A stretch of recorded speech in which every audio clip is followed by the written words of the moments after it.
Joining us now, Michael P. Letts and Phil Klein. We don't have Klein back on. We're looking for Michael P. Letts. He's on. Michael Letts, Law Enforcement is your middle name, buddy. And thank you for what you're doing, John. And thank you for calling it like it is. It's amazing to me. Well, I've been on so many shows in the last 4 or 5 days because of what occurred with the shooting. Now suddenly it's, well, we need to back down. We need to de-escalate this issue. The president needs to be the one to be the big boy in the room, and let's start negotiating and feeling what we can do to bring some peace to the area. They're not thinking, John. Let me be very clear on this particular matter. First of all, let's take the shooting itself. I'm the first and strongest proponent of the Second Amendment. Everybody knows that. But when you decide to take a firearm into a hot zone, which is what it was, first of all, what is your purpose behind it? You want to defend yourself, you're scared. Well, if the best way to defend yourself if you're scared is stay home. I would have taken care of the issue right then and there because he had no need to be there to begin with. So, no, you decided to go anyway. So there are two forces out where you're headed. There's either law enforcement or there's the riotous thugs, one of the two. Take your pick. Well, it's obvious from the video which pick he took. Now, once he did that and he began to get into an altercation with law enforcement, a gun was seen, the word gun was hollered out, there was a struggle involved, especially with that kind of a weapon. It has an easy trigger, it goes off. A shot was fired. Once a shot is fired, automatically your training kicks into place. Where I get so disgusted, John, is, well, why didn't you do something different? You realize this is a split-second decision. You don't have time to think. You automatically react the way you're trained. How are you trained? You're trained to neutralize the threat, period. You neutralize the threat because you have lives to save. They did their job. Now we're trying to make it look like, oh, law enforcement is just totally out of control. The president needs to get a handle on this. He does get a handle on it. His handle is very simple. We are going to make sure that we lock up every one of these illegal immigrants who are criminals. That's our first and foremost issue. In his discussion with Tim and with the mayor, he's been very clear. You're the one that made this mess. We don't, it is not ICE's role to go out on the street to pick these people up. That's not the way it's supposed to work. The way it's supposed to work is you pick them up, you bring them in, you find out, oh, I don't have room for them, or your liberal judges say, oh, let's go ahead and put them back out on the street. Oh, but there's one other issue here. They happen to be illegal. You're to notify ICE. We come to the jail. Nobody even knows it. We pick them up. We take them and deport them into the problem. That's the way it's supposed to work. You have decided to make this a political issue and try to hide that and put them back out on the street to somehow appease a crazy leftist ideology. Enough is enough, John. It's time to make sure that we follow through and complete the mission that we started, and that's to protect the American people. Michael P. Letts with us. Michael, you and I are on the same page here. I had Sheriff Clark on yesterday. We're in agreement on this. This is not an organic protest or demonstration. That is false.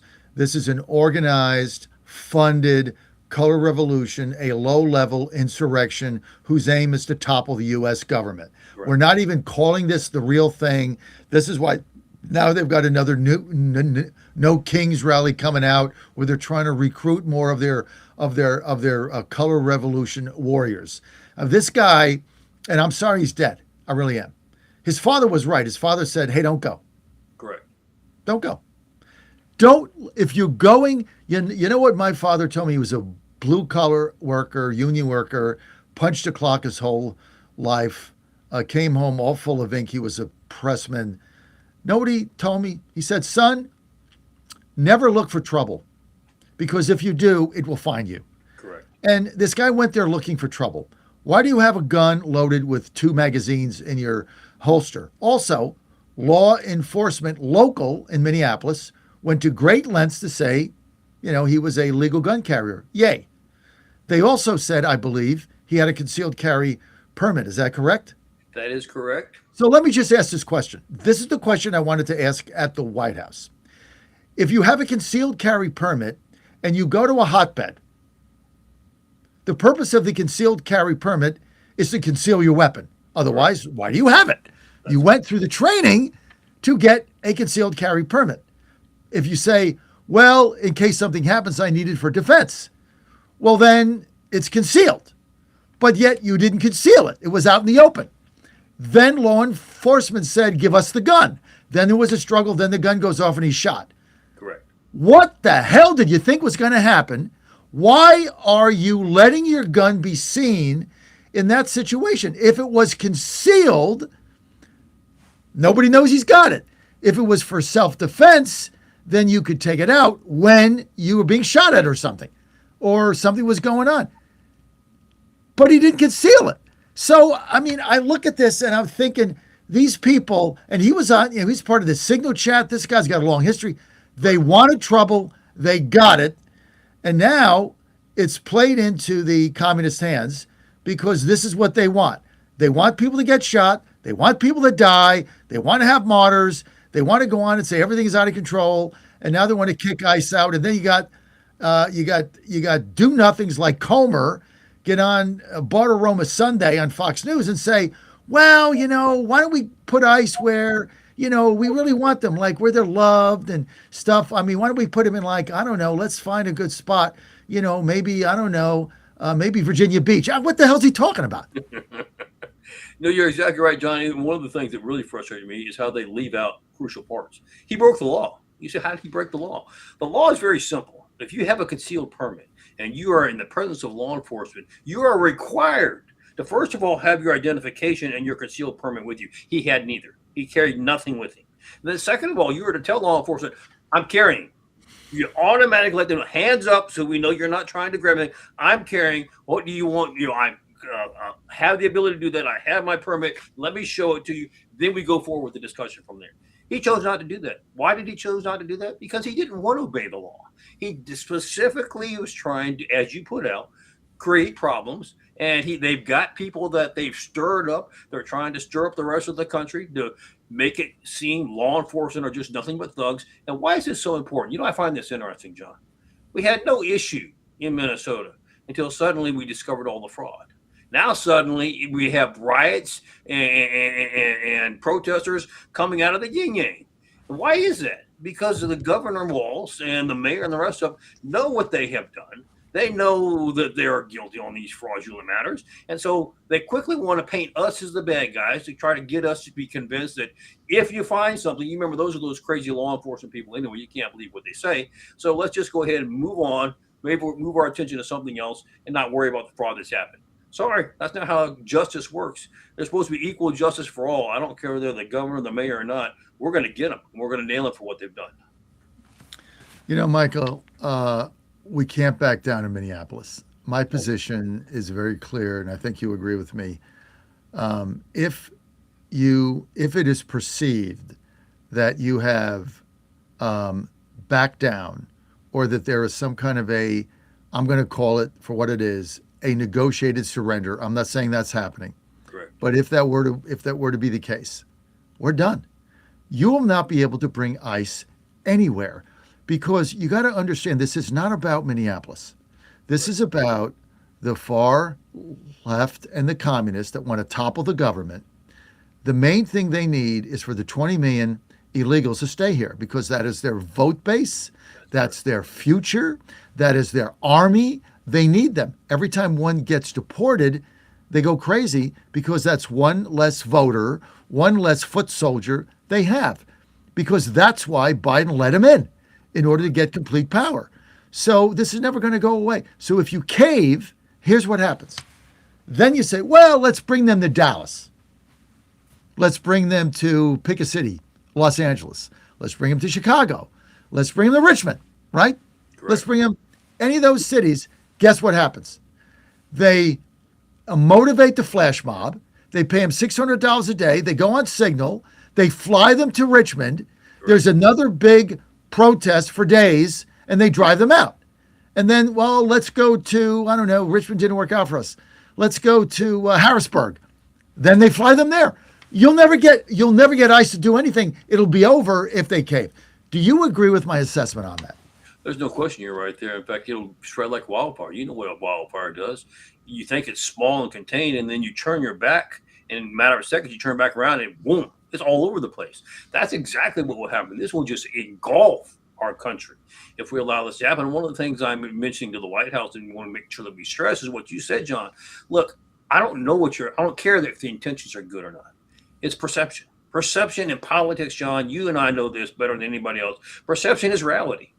And if the perception is that, we got you, We put enough pressure on you to cause you to make concessions, even if you think they're good concessions, to make concessions. Once that occurs, that puts them puts them in a mindset. Like I said, this will tear across. New York is ripe for the next place for this to hit, and we will not be able to contain it from this point on. What will happen is you will have to change your policy. Oh, they were right. Let's go ahead and let all the illegals just give them citizenship tomorrow, and let's end this thing. And once they have that, which is what their ultimate goal is, John, they have power. And then the Republicans and the conservatives will be gone because they'll make sure of it, and you will never get this country back, and they will drive it into the ground in less than a decade. Heartbeat. I mean, we're done. Look, if you were advising Tom Homan today, Michael P. Letts, what would it be? I know Tom well. I would tell Tom, you do what you do best. Smile, but you make sure you stick it, because quite frankly, they're not changing. They have no intention of changing. You give them a good smile, but you tell them we're not going anywhere. We're going to do our job. You know, here's the facts, John. We've already deported over 10,000 so far. We've got roughly about 3,000 we think are left. Very simple. You make sure you cooperate with us to get our job done, to find the other three, and then we'll be happy to move on to the next location. But you're not going to dictate to us how we do that and when it gets done. You're going to either cooperate or you're going to suffer the consequences. That's just the way it has to be, John. I realize people think, well, that's being an arrogant or a hard talk. You know, sometimes it's called tough love, isn't it, John? And that's what we have to do with this country. Tough love if we're going to maintain our freedoms for the American citizens. Let's get to Michael Cohen. We got Michael P. Letts with us. Mike Cohen, let's get to cut two. Here's Tim Walz, Governor Walz, who's now the new star, the new darling. Even there's $20 billion in fraud. This guy should be in jail, right? He's a new star. He's now the favorite to be the nominee after this. This is incredible, right? But here he is on his meeting with Tom Homan.